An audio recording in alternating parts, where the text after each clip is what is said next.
A body moves with constant acceleration up to 10 seconds.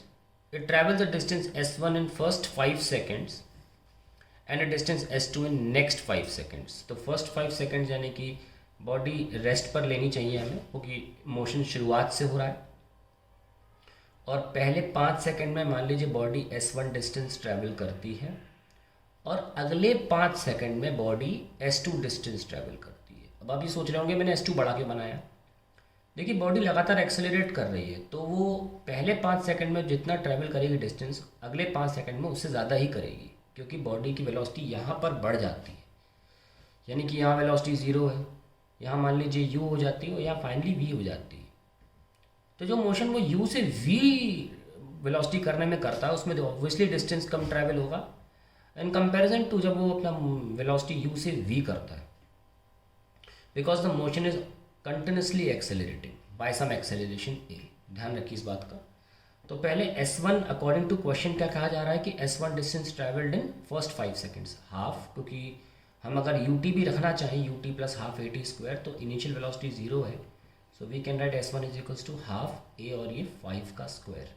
So we can simply write s1 is equals to 25 divided by 12.5 a and then we can write s1 plus s2 is equals to half a into 10 का square, क्योंकि पूरा motion में 10 second लगा, यहाँ से लेकर यहाँ आने में 10 सेकंड्स लगते हैं।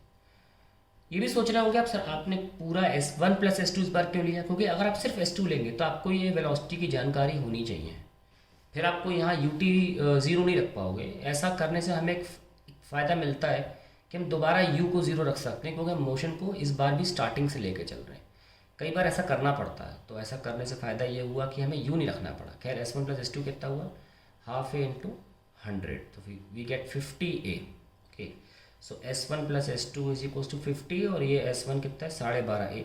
आप क्लियरली देख सकते हैं 12.5 को 4 से मल्टीप्लाई करा जाए तो 50 बन जाएगा। तो मतलब 4s1 is equals to 4 into 12.5a। तो दोनों साइड्स 4 से गुणा किया तो 50a बन गया।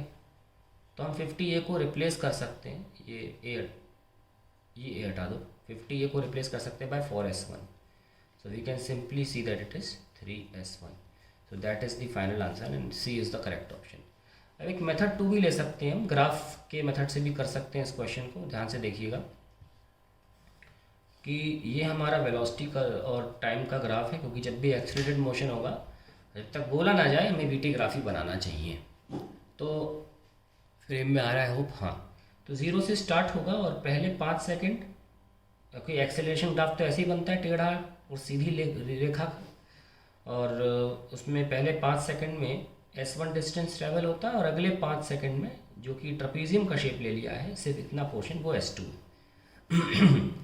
अब लाइन तो स्ट्रेट है, स्लोप तो हर जगह सेम होगा, ये सब नो। तो वी कैन सिंपली राइट कि इतने पोर्शन का स्लोप और इस पूरी लाइन का स्लोप है तो सेम ही।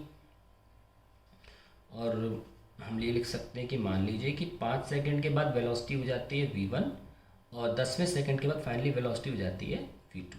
तो वी कैन सिंपली राइट इधर इतने का acceleration a is equals to perpendicular v1 upon base 5, क्योंकि हमको पता है कि स्लोप होता है एक्सेलरेशन और स्लोप का फॉर्मूला होता है परपेंडिकुलर अपॉन बेस। इस लाइन का भी स्लोप a ही होगा, तो we can simply write v2 perpendicular is v2, this is v2 upon base is 10। Okay, पूरा 10। So we have got a relation between v2 and v1, that is v2 equals to 2v1। ये लीजिए relation आ गया। अब हम ये भी देख सकते हैं कि area of the VT graph is distance travelled. तो distance is equals to half, base कितना है 5 और हाइट कितनी है ये v1 ये आ गई। और फिर हम लिख सकते हैं s1 प्लस s2 पूरा, है ना, पूरा एरिया ले सकते हैं। इस हाफ बेस इज 10 और हाइट कितना है v2, ये लीजिए ये 5 हो गया। So we have s1 plus s2 is equals to 5v2 और v2 का रिलेशन आ चुका है 2v1, है ना। तो we can write s1 plus s2 is equals to 2 into v1 यानी कि 10v1 और s1 कितना है 2.5v1, यस और नो। तो फिर से वही कहानी आ गई, अगर हम दोनों तरफ 4 से गुणा कर दें तो ये भी 10v1 बन जाएगा और हम लिख सकते हैं s1 plus s2 is equals to 4s1 and then वहाँ भेज कर निकल के आ गया s2 इज 3s1। ठीक है, तो दोनों ही तरीके से आंसर आना चाहिए निकालना। बड़े बच्चे ऐसा नहीं 9th से लेकर बड़े हो गए हैं आप, ये मत कहा करिए छोटा तरीका है बड़ा तरीका है, दोनों तरीके इंपॉर्टेंट है, दोनों में आपकी महारत हासिल होनी चाहिए, इसलिए मैं दो तरीके से किया है।